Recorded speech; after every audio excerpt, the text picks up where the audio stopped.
ये लिबरल है, ये लिबरलों का प्रोपेगेंडा है और इस वीडियो में उनकी मारी जा रही है। तो दोस्तों, हमारे देश में क्रिमिनल नहीं रहता अगर वो 21 साल का एक्टिविस्ट होता है एनवायरमेंटल। एक क्रिमिनल नहीं रहता अगर वो 80 साल का बूढ़ा पोएट होता है। तो एक क्रिमिनल नहीं रहता अगर वो प्रेग्नेंट होता है। तो एक क्रिमिनल नहीं रहता अगर वो किसान होता है। तो भैया इसी तरीके से प्रोपेगेंडा सेट किया जाता है और पिछले कई सालों से लगातार इसी तरीके का प्रोपेगेंडा चलता रहा है। 2014 से 2021 तक, 2014 टू 2021 जिस तरीके के प्रोपेगेंडाज हुए हैं, जो देश में बड़े मुद्दे हुए हैं, उनका सही तरीके से आंकलन करेंगे और आपको बताने की कोशिश करेंगे कि जो दिशा रवि के लिए जिस तरीके से ये लोग खड़े हुए हैं, टाइम्स ऑफ इंडिया पे तीन पेज के आर्टिकल्स लिखे जा रहे हैं दिशा रवि के सपोर्ट में, वो क्यों किया जा रहा है। आप हमारे साथ बने रहिए, देखते रहिए आज की ताजा खबर।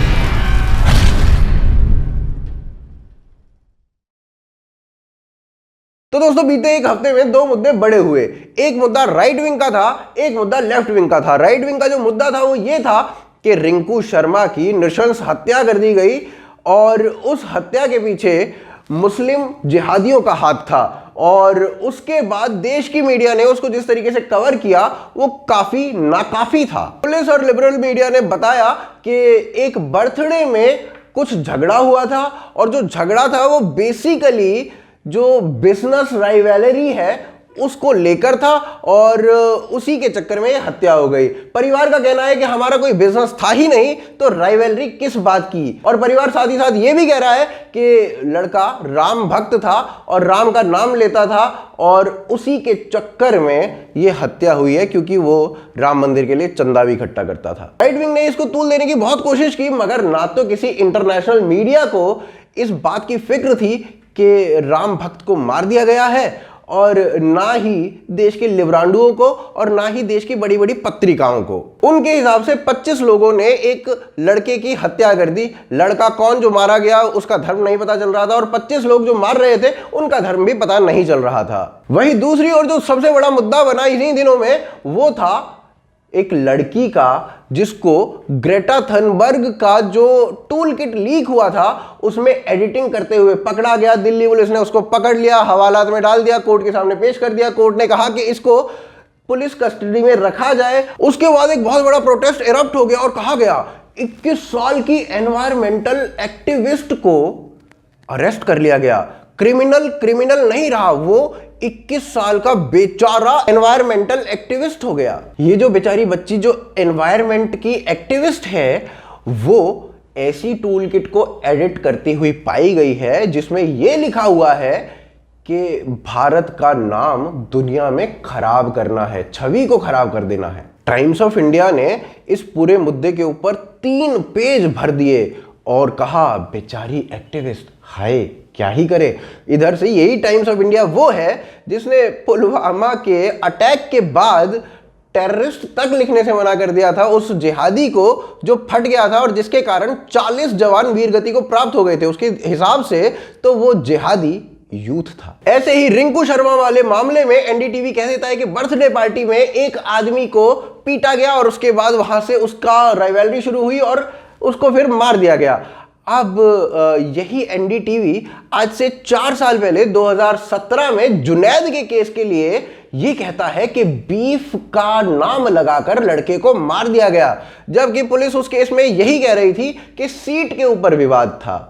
लेकिन एनडीटीवी मान नहीं रहा था भाई साहब। रवीश कुमार का प्राइम टाइम रिंकू शर्मा के ऊपर आता ही नहीं है और जुनैद के ऊपर भाई साहब चले जाते हैं नॉट इन माय नेम वाले प्रोटेस्ट में और वहां पर जाकर उसको पूरा कवर भी कर रहे होते हैं। जहां पे जो इतने लोग आए हैं वो ट्रिगर एक हुआ है जो ट्रेन में हुआ जुनैद के साथ। उसमें एक मामूली सी सीट की लड़ाई बहुत ऐसे टर्न ले लेता है कि 20-25 लोग, एक अजीब किस्म का एंगर नजर आता है उन रिपोर्ट्स में पढ़ने और एक अजीब तरह सा हेट नजर आता है अगर आप वो रिपोर्ट्स पढ़े तो। वो बीमारी रेज की जो है वो अपने परिभाषा में जो उसको परिभाषित किया वहीं तक तो रहेगी नहीं। अब आप उस कैंसर में कोई और बीमारी ऐड कर दीजिए।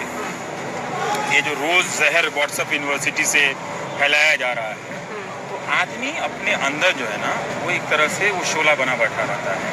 वो कब कोई चिंगारी उसको भड़का दे और वो किसी को किसी में धर्म देख ले, किसी में जात देख ले, वो जात भी देख सकता है और फिर वो ये भी देख सकता है कि इसको मार के, अगर मैं इसको कह दूं कि इसके घर गाय की मांस था, गाय का मांस इसके था या तस्कर लगा था मुझे, तो मैं बच सकता हूं। और इसी एनडीटीवी की ये हेडलाइन देख लो इस 21 साल की बेचारी एक्टिविस्ट के बारे में। देखो तो इस लिब्रांडो ज्ञान के हिसाब से लिब्रांडो लॉजिक ये निकलता है कि 21 साल की एनवायरमेंटल एक्टिविस्ट क्रिमिनल नहीं हो सकती है, बेशक वो क्राइम कर रही हो। 80 साल का कोई पोएट क्रिमिनल नहीं हो सकता है, बेशक उसने देश में दंगे भड़काने की पूरी साजिशें रच दी हो, पुलिस के पास पुख्ता सबूत हो।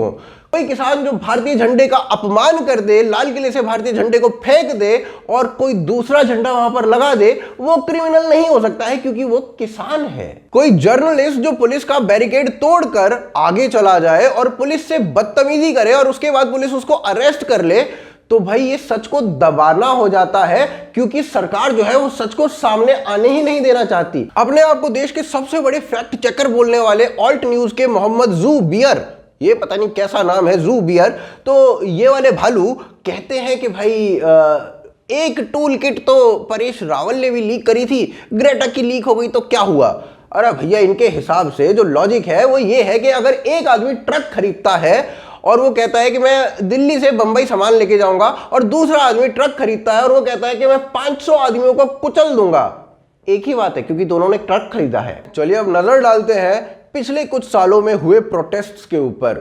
साल 2014-15 जो शुरुआत हुई थी इस गवर्नमेंट की, उसमें एक नया प्रोटेस्ट उभरा था। वो ये था कि भाई माइनॉरिटी जो है वो मोदी राज में सुरक्षित नहीं है। अभी तो मोदी आया ही है और अभी से ही चर्चेस पे हमला होना शुरू हो गया है। ओबामा तक ने आकर मोदी को ये सलाह दे दी थी कि भाई माइनॉरिटी का थोड़ा ख्याल रखा जाए। देश विदेश के न्यूज़पेपर दबादब छापे जा रहे थे कि माइनॉरिटी मोदी राज में सेफ नहीं है क्योंकि चर्चेस पे हमला हो रहा है।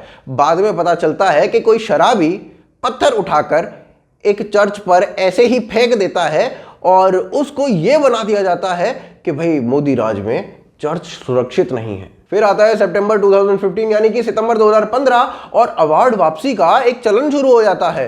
एमिनेंट पर्सनालिटीज अवार्ड वापस करने लगते हैं साहित्य एकेडमी वाले और उसमें कहा जाता है कि इंटॉलरेंस देश में बढ़ रहा है, असहिष्णुता, ये इंटॉलरेंस कैसे बढ़ रहा था, कहां से बढ़ रहा था, कुछ नहीं पता चल रहा था, मगर ये लोग कह रहे थे तो सब लोग मान रहे थे।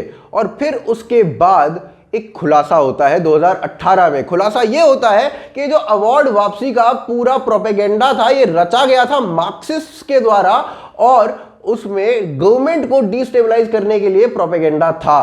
और ये जो रेवोल्यूशन था ये किया गया था साहित्य एकेडमी के चीफ के द्वारा। इसी अवार्ड वापसी के आसपास आमिर खान ने अपनी बकैती की थी, शाहरुख खान ने अपनी बकैती की थी, मुनव्वर राणा से राहत इंदौरी तक सब ने अपने अपने लिहाज से अपने अपने तरीके से बकैती की थी। फिर इसके बाद अगला प्रोटेस्ट शुरू होता है उत्तर प्रदेश में, जब योगी आदित्यनाथ को वहां का सीएम बना दिया जाता है। जब योगी सीएम बनते हैं तो उसके बाद एक फैसला लिया जाता है कि इलीगल स्लॉटर हाउसेस को बैन कर दिया जाएगा और उसको बना दिया जाता है मुसलमान खतरे में है और मुसलमान की रोजी रोटी पर लात मारी जा रही है। स्लॉटर हाउसेस को बंद किया जा रहा है। जैसे क्रिमिनल ना रहकर 21 साल की एक्टिविस्ट बन जाती है, 80 साल का पोएट बन जाता है, किसान बन जाता है, जर्नलिस्ट बन जाता है, उसी तरीके से इलीगल स्लॉटर हाउसेस इलीगल ना रहकर मुसलमानों पर हमला बन जा रहा था। फिर उसके बाद अगला प्रोपेगेंडा चलाया गया,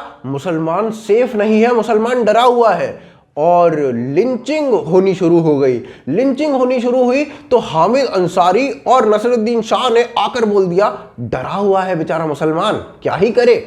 और इसके बाद इंडिया स्पेंड्स लेकर आ गया डेटा को, जिसमें बताया गया कि 90% जो मुस्लिम लिंचिंग है गाय के नाम पर वो हुई है 2014 से बाद, यानी कि नरेंद्र मोदी की गवर्नमेंट आने के बाद। फिर इसी डेटा को न्यूयॉर्क टाइम्स से लेकर वॉशिंगटन पोस्ट से लेकर इंटरनेशनल नेशनल मीडिया ने सब ने यूज किया और एक भूकाल ही मचा दिया पूरे इंटरनेशनल लेवल तक। फिर इसके बाद इंडिया स्पेंड्स ने खुद आकर कहा कि हमारा ये वाला जो डेटा था ये तो गलत था और इसमें बहुत सारी मिस्टेक्स थी, इस वजह से हम इस डेटा को हटा रहे हैं। लेकिन कोई भी नेशनल इंटरनेशनल मीडिया ने ये नहीं कहा कि ये वाला डेटा गलत था और हम माफी मांगते हैं इसके लिए। इसके बाद राफेल का मुद्दा उठाया गया और ये पॉलिटिकली मोटिवेटेड मुद्दा था और उसमें कहा गया कि राफेल में स्कैम हुआ है। फिर सुप्रीम कोर्ट ने खुद ने आकर कहा कि कोई स्कैम नहीं हुआ है, लेकिन फिर भी इस मुद्दे को वैसे ही उठाते रहे। फिर इसके बाद नया टर्म आया और नए टर्म में देखा गया कि प्रोटेस्ट का लेवल और बड़ा हो गया है और सड़कों पर आ चुका है। आते के साथ एक बिल पास हुआ CAA का और उसके साथ ही प्रोटेस्ट आ गया सड़कों पर। CAA के विरोध में लोग आ गए और लोग ये कह रहे थे कि ये जो सरकार है ये मुसलमानों को देश से निकाल देगी CAA बिल के तहत। कई महीनों तक लगातार ये प्रोटेस्ट चलता रहा, देश में आगजनी होती रही, देश की प्रॉपर्टी को नुकसान पहुंचता रहा, दिल्ली स्टैंड स्टिल हो गया और कई लोगों की जान भी दे गया। लेकिन फिर भी ये प्रोटेस्ट रुक नहीं रहे थे और फिर इवेंचुअली कोरोना आया, जिसके बाद इन लोगों ने सड़कें खाली की और CAA को आए हुए अब तक 1 साल से ज्यादा हो गया है और अभी तक भी कोई ऐसा नहीं है जिसको इस देश से निकाला गया हो। अब भैया रेलेवेंट सेक्शंस पढ़ने वाले लोग सच थोड़ी बता पाते हैं, क्योंकि ये जो लॉ था ये सिटीजनशिप देने का था, ना कि लेने का। और फिर उसके बाद कोरोना के बीच में थोड़ा सा समय शांति भरा जाता है और अगला आंदोलन शुरू हो जाता है सड़कों पर, और वो होता है फार्मर्स का। जो फार्मर्स इन लॉज को बरसों से मांग रहे थे, 80s से आज तक यही डिमांड कर रहे थे कि ये वाले लॉज ले आओ, वो फार्मर्स कह रहे हैं कि भाई हमें ये वाले लॉज नहीं चाहिए। फिर ग्रेटा की टूल किट से पता ये भी चल रहा है कि पैसा कहां से आ रहा है, कौन कौन इसमें फंडिंग कर रहा होगा, उस सब के भी कयास लगाए जा रहे हैं और कुछ लोगों को उसके तहत पकड़ा भी जा रहा है। अभी तो इस दिशा रवि के ऊपर केवल टाइम्स ऑफ इंडिया ने 3 पेज के आर्टिकल छापे हैं, बाकी और हिंदुस्तान की बड़ी बड़ी वेबसाइट्स इन्हें सपोर्ट तो कर ही रही हैं। अभिसार शर्मा से लेकर रोहिणी सिंह से लेकर बरखा दत्त तक इन्हें सपोर्ट मिल रहा है। ऑल्ट न्यूज भी पता नहीं कैसी कैसी बकैती करके इनके सपोर्ट दे रहा है। लेकिन अभी आप देखिएगा कि इंटरनेशनल मीडिया भी इसको किस तरीके से कवर करती है और बस इसी तरीके से लेफ्ट और राइट का नैरेटिव जो है वो खत्म होता है।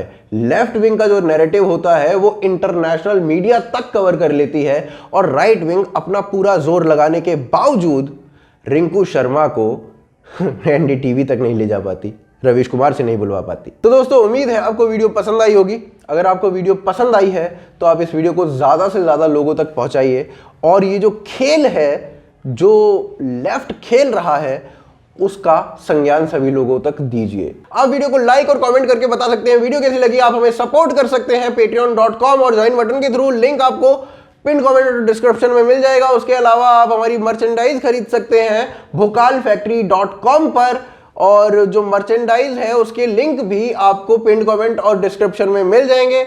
आप देख रहे हैं आज की ताज़ा खबर। जय हिंद, जय भारत।